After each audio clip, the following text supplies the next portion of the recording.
Hi everyone, good morning and perhaps good evening or good noon to some of our colleagues joining in from many different parts of the world.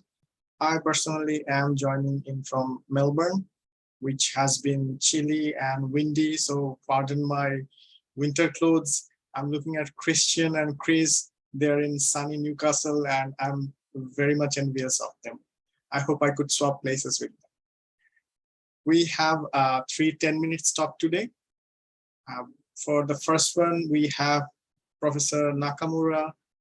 He's going to present on behalf of his colleagues, and the topic that they are presenting is analysis of students' answer process based on stack answer data. Professor Nakamura, please.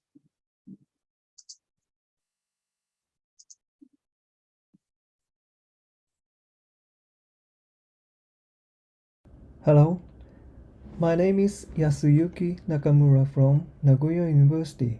The title of my today's talk is Analysis of Students' Answer Process based on stack answer data. And this work is collaborated with these members. In this study, we would like to propose a visualization method for the analysis of stack answer data, with a particular focus on the analysis on the answering process. After the introduction, the objectives are clarified and previous studies for the analysis of the solution process are presented. Then, the data treated in this study and the methods of analysis and visualization are explained, and we summarize this study. One of the most important features of learning management system is online assessment, specifically the computer-aided assessment. Computer-aided assessment can assess students' answers as correct or incorrect automatically and instantaneously. Traditional question types are true or false, multiple choice, very numeric, etc. In contrast, mathematics e-learning system can provide questions and calculation in which mathematical expressions with an algebraic style are automatically assessed. Stack, numbers, webwork, Möbius, and so on are examples of math e-learning system. By using math e-learning system, partial score is possible when an expression only satisfies some of the required properties. Next, we describe the objectives of the study.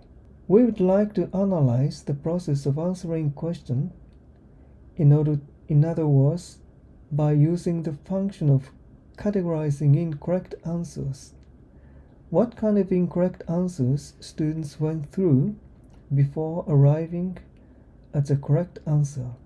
Kurihara, one of my students, represented the answer process of a student as a directed graph and visualized the overall tendency of the answer process, which we will see later. However, there is a drawback that detailed temporal information is unknown. We compensate for this by analyzing the tendency towards correct answers by visualizing the time variation of the types of incorrect answers. We also want to investigate how feedback influences the student's answer process. Let me show how Kurihara visualized the process of solving integral questions. Let's consider the question of integration of these rational functions. Correct answer is this, and students should enter their answers in this way. Students' answers are assessed by this potential response tree. For example, at node 1, the student's answer is differentiated to determine whether it agrees with the integrand. And if yes or true, the answer is correct, and the type of answer is 1. Otherwise, the decision is made at node 2, and so on. Kurihara examined the answer process of 94 students and represented the process of which incorrect answer led to a correct answer for each student in a directed graph. And he overlaid them all and represented them in a single graph. More transitions in answers are represented by thicker graph. For example, the graph shows that the answer categorized as incorrect answer 0 is answered many times, and answer 1 was often led from the incorrect answer 0. This suggests that the potential response tree needs to be improved in order to be able to categorize the incorrect answer 0 in more detail. There are pros and cons of Kurihara's visualization of answering process by using the directed graph. Pros are that it is possible to identify overall trends in the solution process, and it is possible to give tips on improving the potential response tree, which means there are many self-loops at node 0, then potential response tree should be improved to provide more detailed categorization of incorrect answers 0. Cons are that detailed temporary information of answering process of each student is unknown, and it is not clear how feedbacks influence the student's answering process. Therefore, the objective of this study is to compensate for the cons by analyzing the tendency towards correct answers by visualizing the time variation of the types of incorrect answers. Let me show the data to be analyzed. We deal with data from 94 students who took a liberal arts mathematics class in 2021. The data can be downloaded from the response of the stack database. Here is the raw data. The important item is the date and time the answers were completed, which allows us to organize the order of the answers for each student. From this information, we determine which of the submitted answers belonged to incorrect answers. Analysis method. We also use the question of integration of this rational function. We grouped students' solution into 6 categories. The numbers in brackets indicate the degree of error, which means that the larger the number in bracket is, the greater the degree of error becomes. For example, degree of error of correct answer is 0. And if arctangent x is mistakenly written as -1 power of tangent x, it is simply a typing error, and the error level is set to 1, a smaller error level. We visualize the solution process for each student. Specifically, we visualize how each student's incorrect answer leads to the correct answer.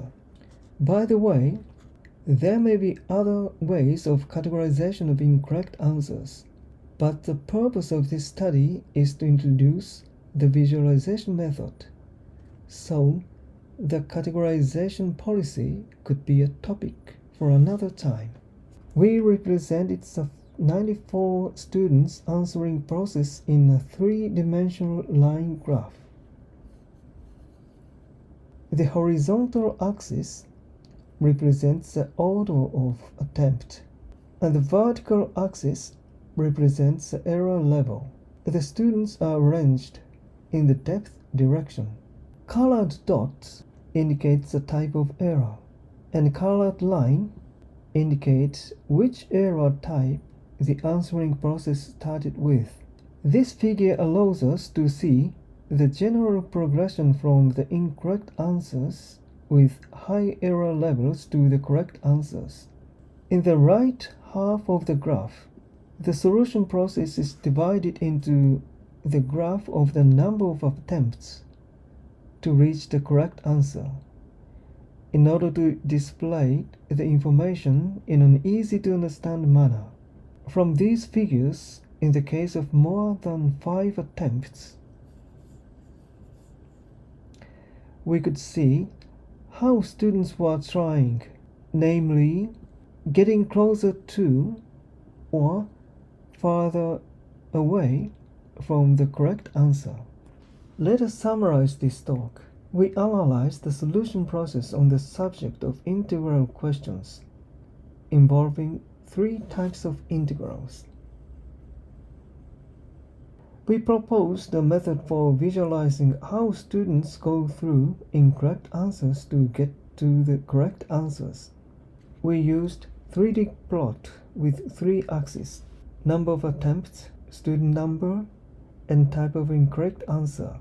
We found that in the case of more than 5 attempts, we could see how students were trying, namely getting closer to or farther away from the correct answers.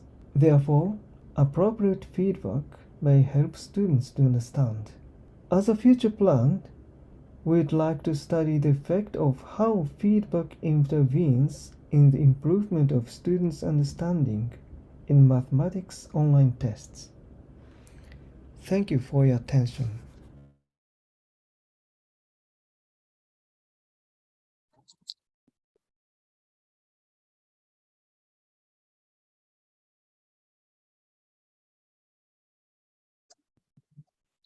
Thank you, Professor Nakamura. Do we have any questions? If we have a question, please let's put that in the Moodle link that Chris shared with us a bit earlier.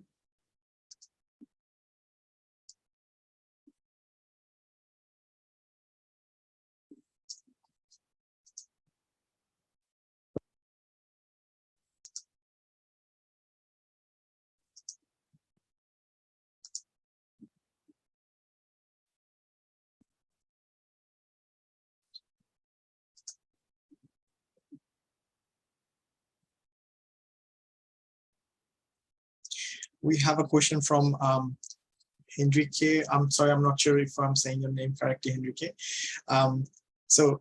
She said, I really like your analysis. Will it be published? Is the question you analyzed randomized? How many variants are there? Professor Nakamura. Okay. I didn't check the questions on the Moodle site, but is the question you analyzed randomized? Actually, we didn't randomize our questions by the random number of the coefficients or so, because so we have to, we'd like to compare the incorrect answers among students. So therefore, we fix the coefficients of the questions. So in the future plan, we have to randomize the coefficients and randomize the questions, and we'd like to check the effect of feedback to intervene. I'm sorry, we'd like to check the effect of the feedback for the students to the questions. Is it a there is another part. How many variants? Oh, I didn't check the variants. I'm sorry.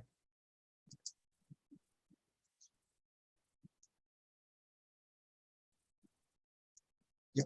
So we have another question from Moisha. Were the quizzes obligatory and did they determine the grade? Were the quiz obligatory? Were they obligatory and did they determine the grades for students? I'm sorry, but I don't understand the meaning of obligatory, but were they mandatory? Did the students mandatory. Okay. Yes, it's a mandatory for the students, but the grade should be set by not only the online tests, but also the paper-based exam. So that's why this quiz is just the part of the grade. Thank you, Professor Nakamura. Yeah. Any other questions? I don't see any more questions on the Moodle. Let me just refresh it one more time. Yeah, those are the two questions we had. Thank you, Professor Nakamura. Thank you, Moika and Enrique, for asking the questions. For our next speaker, we have... Thank you very much. Thank you, Professor. For our next speaker, we have Moika Primosh, and she's going to present on analysis of Moodle quizzes compared to grades.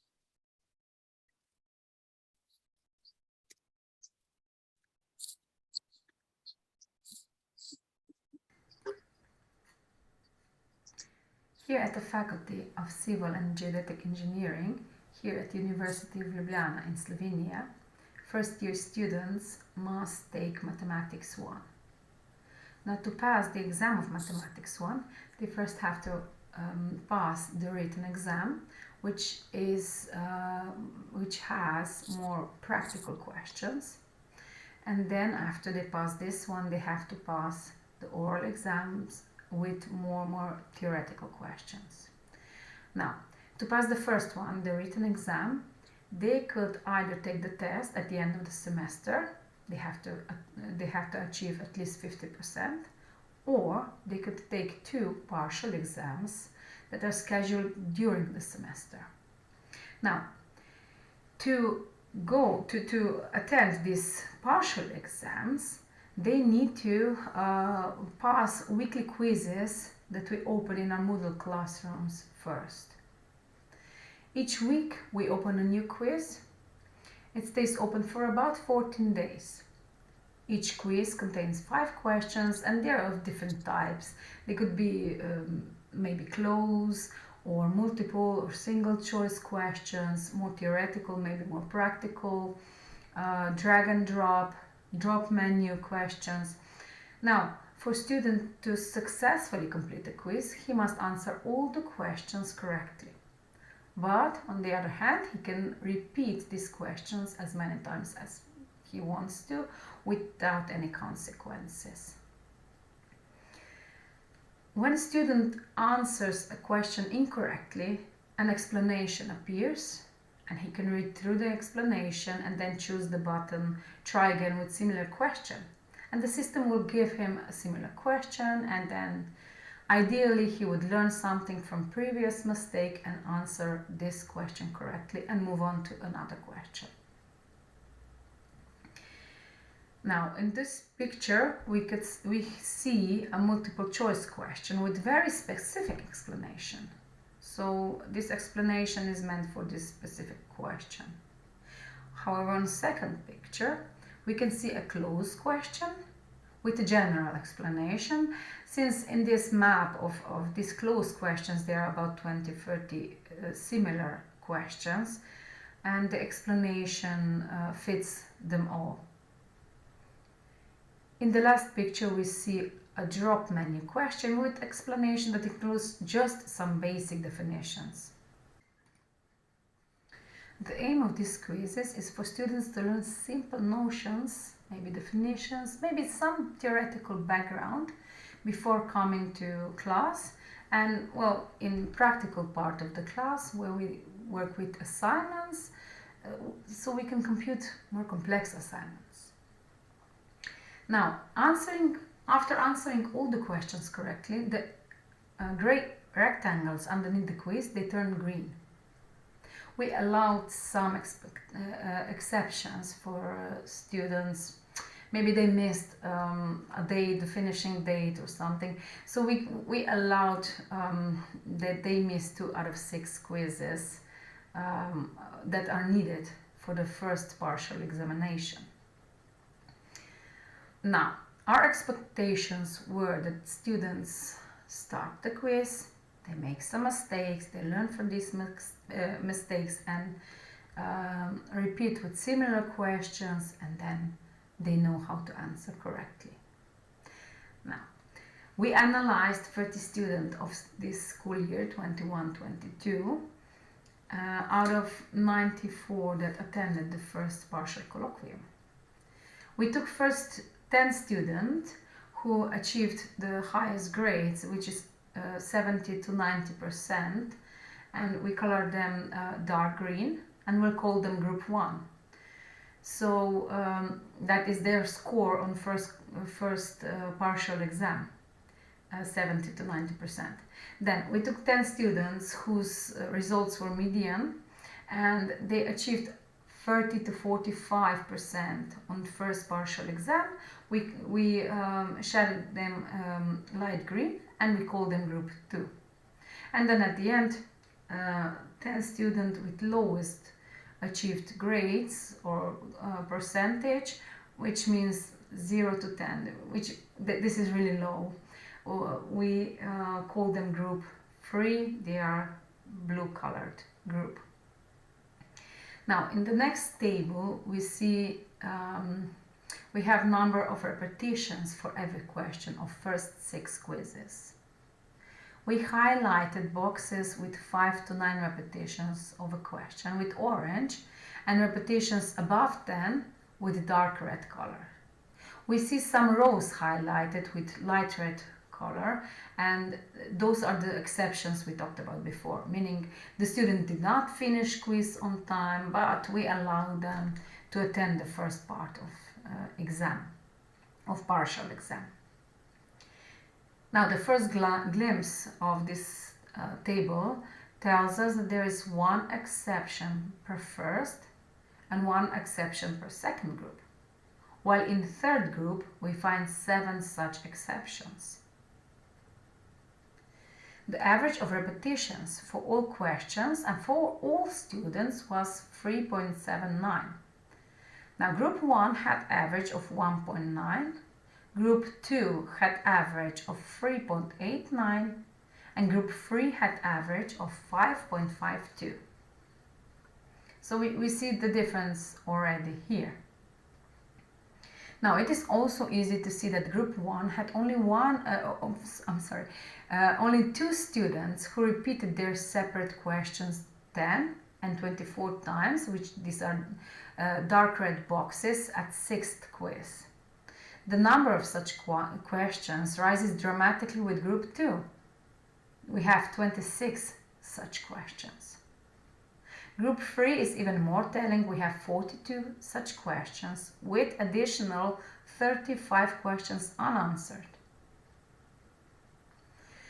While in first group we have 2 distinct students who repeated a question more than 10 times, the rest did it below 10 times. Now, in second group we only have 1 student who answered all the questions below 10 times. And in group 3 there's also just 1 such student, and this one didn't answer 10 questions, so he missed 2 quizzes. In the table in front of us, we have average number of repetitions per each question per group.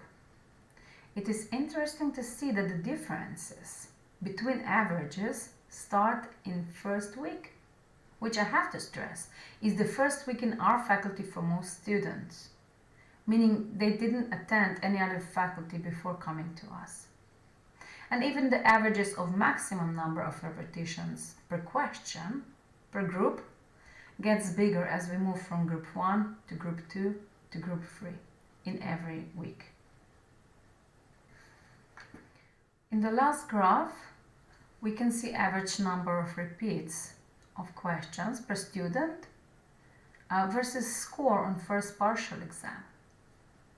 So left we have group 3, in the middle we have group 2, and on the right we have group 1. These are their averages per student now for all the questions for all 6 quizzes.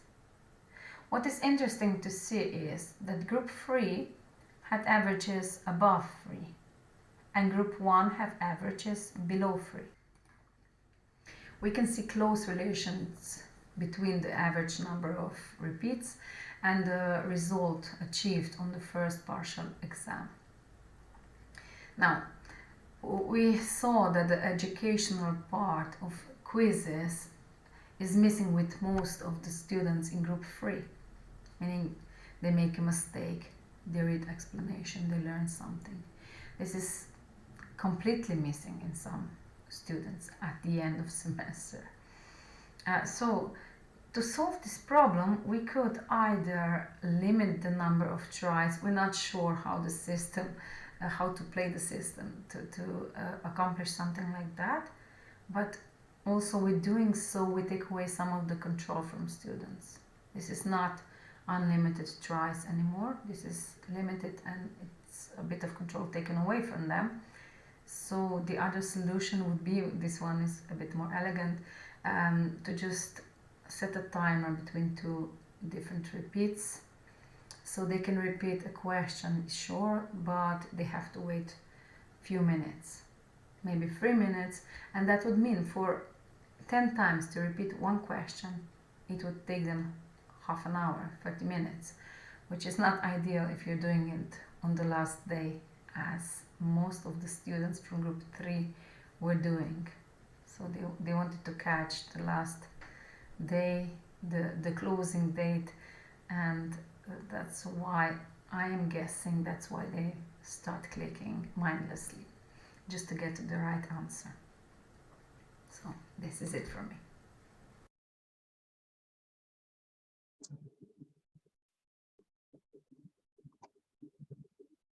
Thank you, Moisha. So time for questions. If you have any questions, please put it in the Moodle. Here is the link again. I'm going to share the link again in case you have lost it somehow. Put your questions here, please.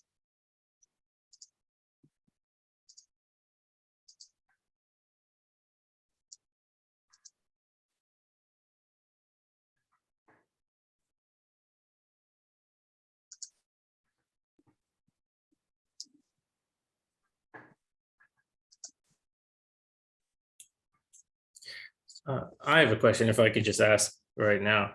Do you have any strategies to maybe prevent them from just guessing over and over? Well, this is the time between 2 repeats. This is what we want to achieve now. So if he has 3 minutes to wait, maybe he'll learn what has to be done correctly. This is what I'm hoping for. I don't have a smart suggestion, except for limiting the number of repeats, but this is taking away some options, some control. So I'm not really comfortable with that. Interesting. The questions don't change between goes, is that right? Yes, they change. The numbers. We have different variants. Up to 30, maybe from 5 to 30, depending on the question. If it's theoretical, then it's just 5 questions, that's it. You have something similar, I see. So yeah, I'm looking forward to that one. Henrike, do you have a question? You can unmute yourself. Sure. And I'd rather just talk because I don't type that fast. We have a similar sort of thing going at our university, and we only give the students 2 or 3 tries for a quiz, but we have similar quizzes with a lot more questions for practice. So they can practice as much as they want in those quizzes, and then they just start the one homework exam. And if they just misspell something or something like that, then they can retry it. But for practicing, they are supposed to work on the other exams. And we always emphasize, okay, this is the practice exam. If you want to take this test, just try the other one first, maybe. and that way they don't have that many tries for their how is it called, passing the class to have a test, the exam at the end. So I think this works rather well, actually. We do have practice quizzes also, with much more questions than the ones that are obligatory. So, but they do answer those also, especially before the exam, the real exam, not the partial exam. They use it as a practice. And I don't know, I think they're well thought through, and the explanations are really good. Just not a lot of group free students using those explanations. Sounds rather similar to what we observe with our students, actually. Yes, yes. Well, we have to think about student other obligations. They have a lot of projects to do, to accomplish, so we don't want to put too much on them, too much time for practice exam and then doing these quizzes. We will have to think of something. We are thinking of something new every year, so trying to help them. Good luck. Thank you, Moisha. Thank you, Enrique. I think the next presentation. Sorry, this is my first time here at EAMS, so thank you for having me. It's really good. I learned a lot already. So It's my first time as well, and I'm glad I'm a part of this, and thank you for participating. Hopefully we will see you next year as well. The next presentation we have is from Mark, and I think it's also going to be about quizzes, multi-attempts, and I think it's going to be very interesting based on what we just heard from Moisha. Sorry. So Mark, next one is from Mark, measuring learning gain in multi-attempt quizzes. We're going to see a recorded session now.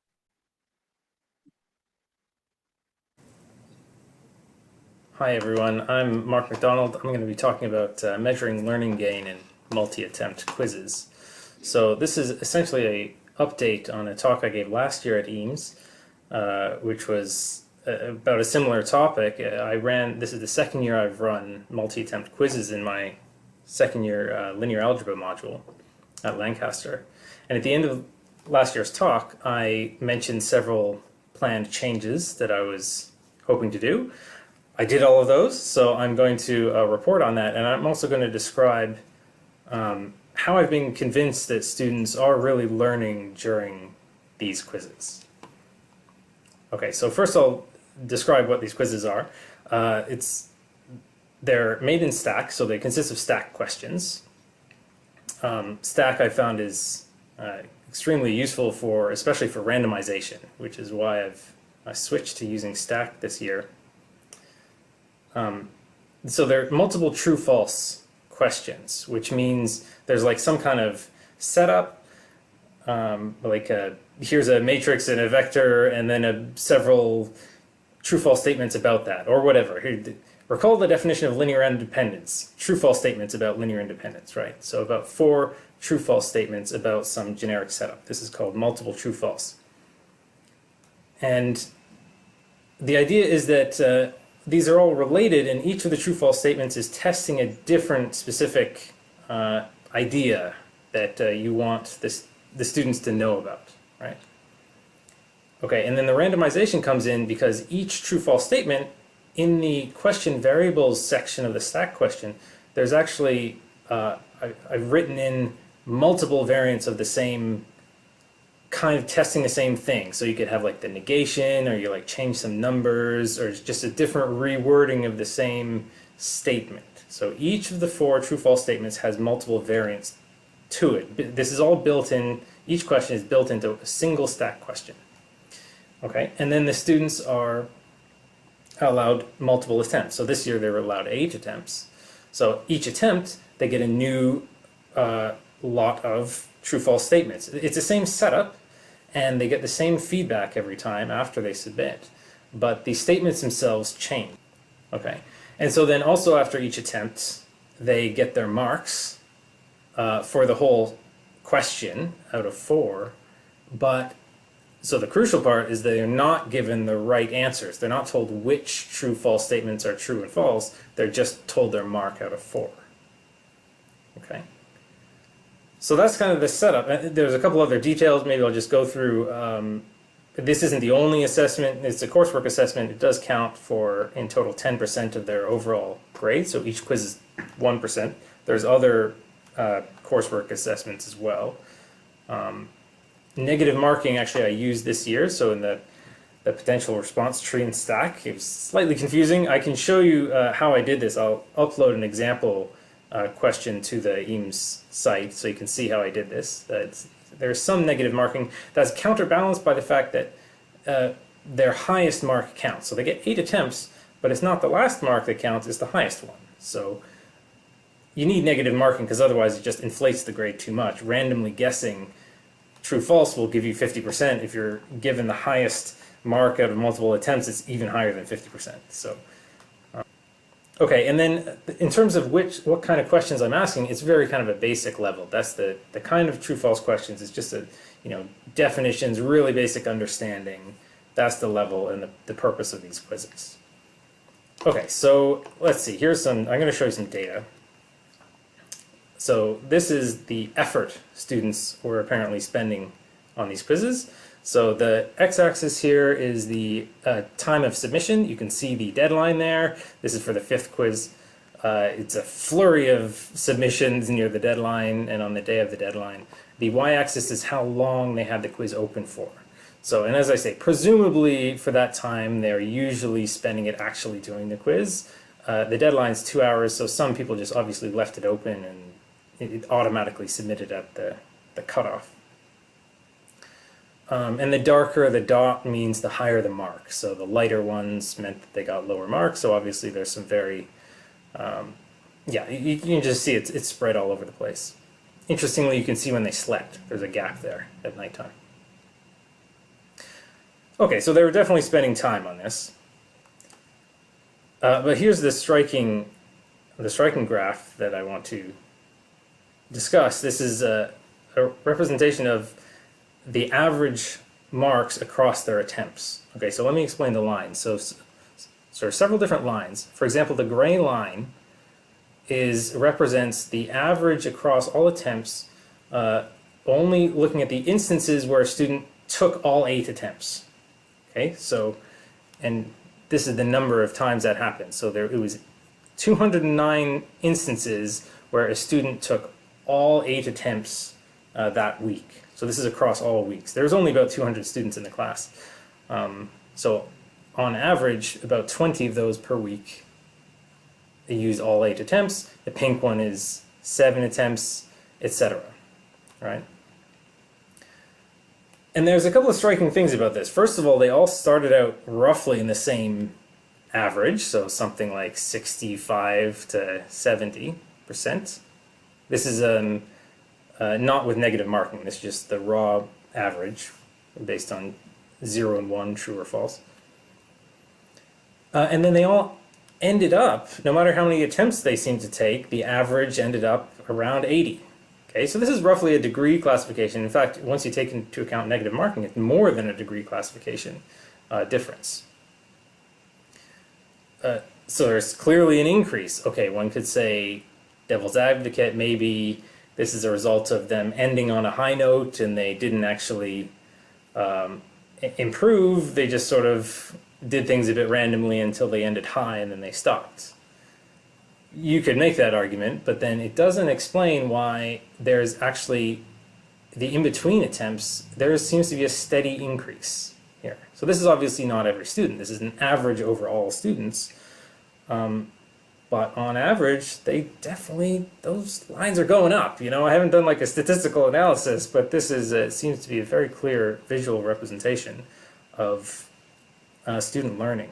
So I think if I can just step back, I think that where the magic is happening here is that, so students submit their answer, and then they get their marks, and they see which are, but they don't see which are right or wrong. So what they do is then they try and figure out which one is wrong and which one is right. So they look at their answers and say, is this right or wrong? They look at the feedback that they're given. Is there a clue in here to figure out what I did wrong so I can improve? Maybe they go back to the notes. They look, oh, maybe I misunderstood this. And they have another go, right? And then they do the same thing, and it repeats potentially 8 times. It's this really nice loop where they are using feedback potentially every time. There was a talk actually last week.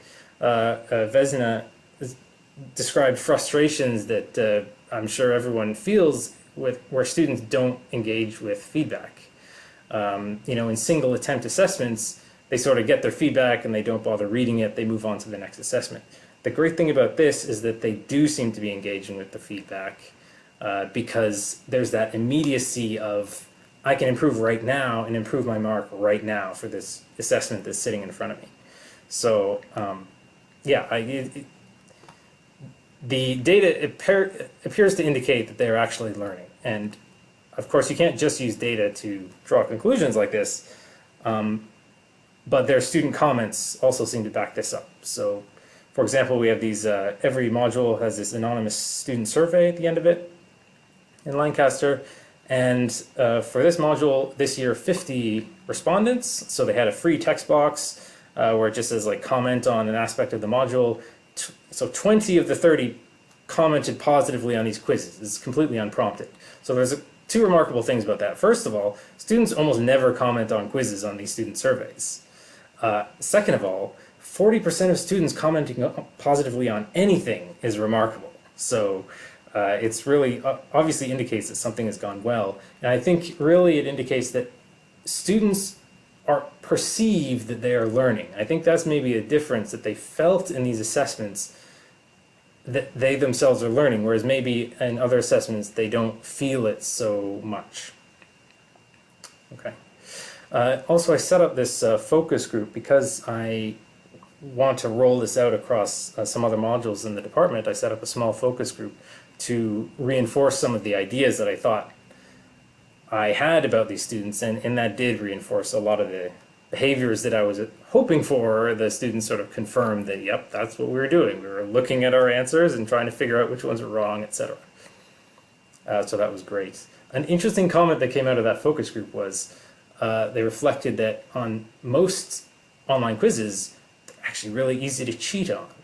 Whereas this one, because of the randomization, you can't really cheat on it. It's really hard to cheat on it. I mean, unless you have a friend there who you're sitting next to and say, hey, what's the answer to this? So that's great. Yeah, the randomization is a key part of how this works. Of course, the problem with the randomization is that you have to build up this huge bank of true-false questions, and this was the pain that I put myself through in 2020 when I first made these multi-attempt quizzes. But fortunately, that carried over. So this year I had took almost no effort at all, which is great. So it's that initial investment is the hard part. And so what I'm doing this year, I'm in a position, I'm the director of teaching in Lancaster in the Maths and Stats department. And so I'm in a position of influence. And so we're going to roll this out across a few other modules. I've got a paid 2-month student intern who's starting in a couple of weeks to help do that, to convert some of our existing single attempt quizzes using this stack kind of format that I've already got, changing those into a multi-attempt style. The hard part being coming up with these true-false statements. And also we're going to, in some cases, reallocate some GTA marking resources to improve the quizzes instead. Because although tutor assessed work is important, in some cases, it's actually better to do it with e-assessments, which, again, I don't think I have to convince people in this conference that that's the case, but I'll say it anyway. Okay, so that's all. Thanks very much for your time.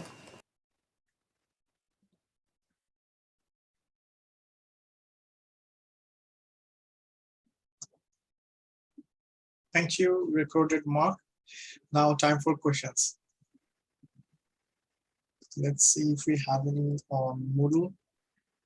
Please post your questions on Moodle. That way, if someone is looking at the presentations later, because everything is recorded and the presentations are available online, they could look at the questions and answers from the recording of this session.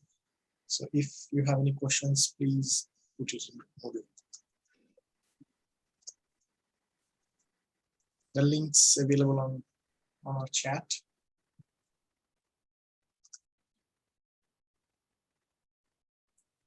There's a few hands up there, I think.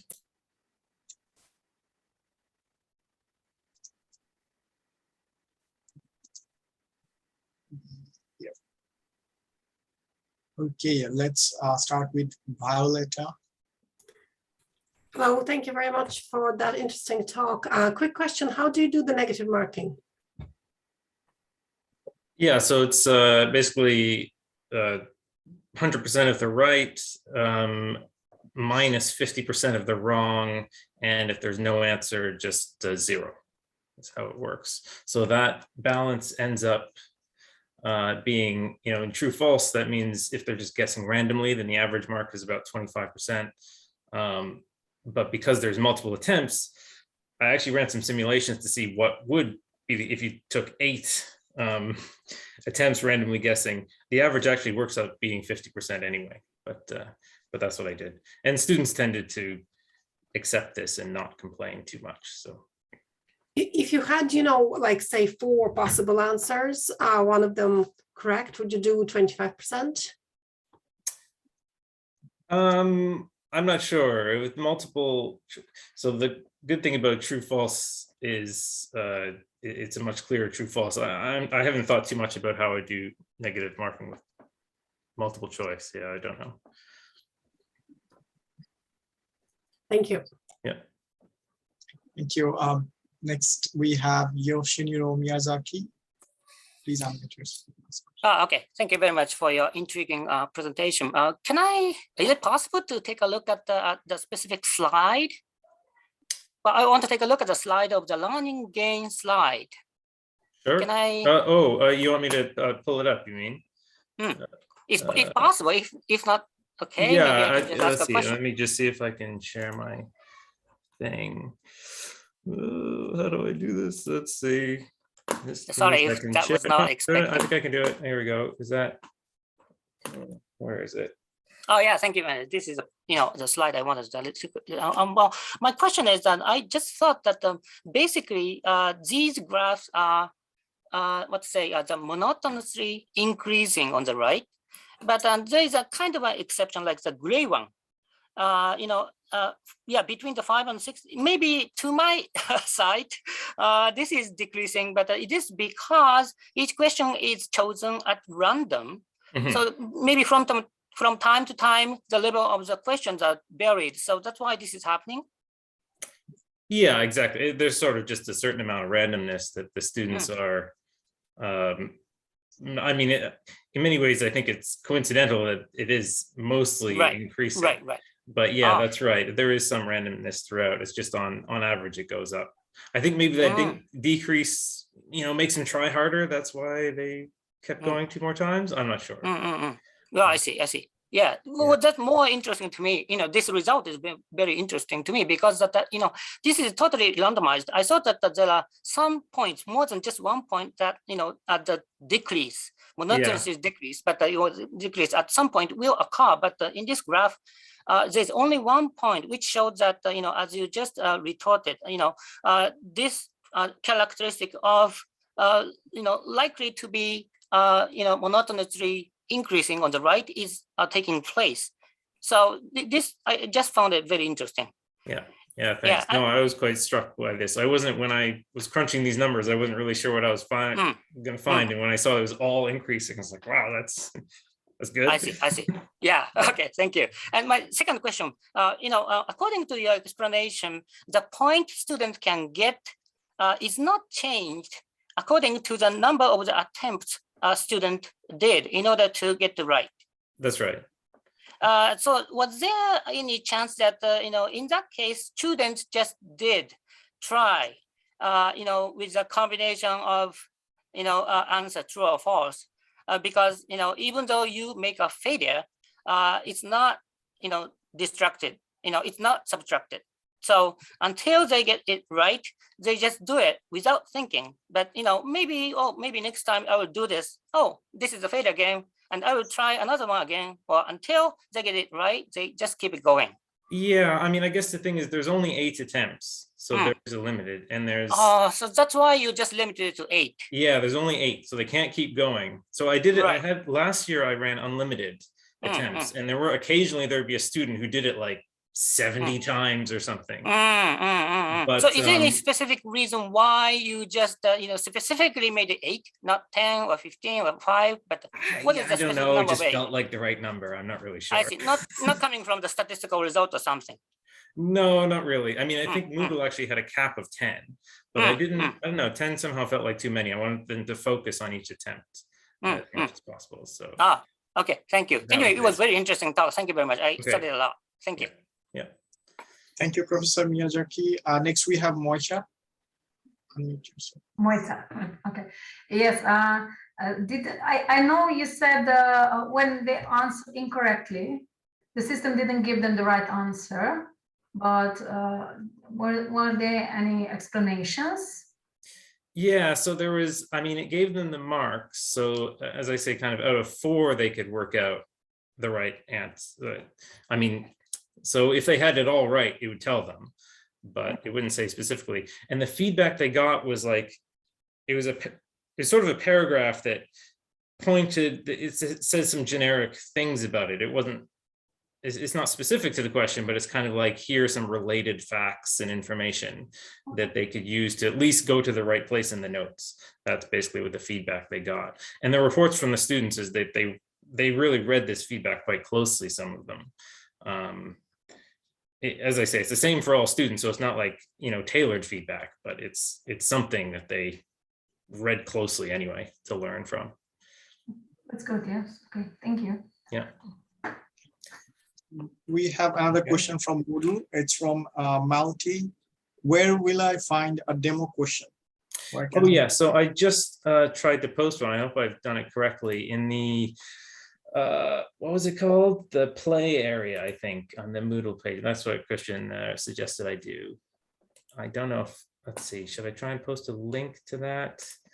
I posted it, so you should, I think it's posted in such a way that you can see the code even. So this is just the very first one here. Oh yeah, I think Christian's maybe just sent a link, so that's great. And one last question from Christian. It's an open question to us all. How students decide when to stop making more attempts at a quiz? It's a really interesting question. So when we have run, he says, when we have run tests with multiple attempts allowed in the past, we have noticed some different attitudes among students. Some perfectionists who will repeat until they get 100%, which is not a good use of their time.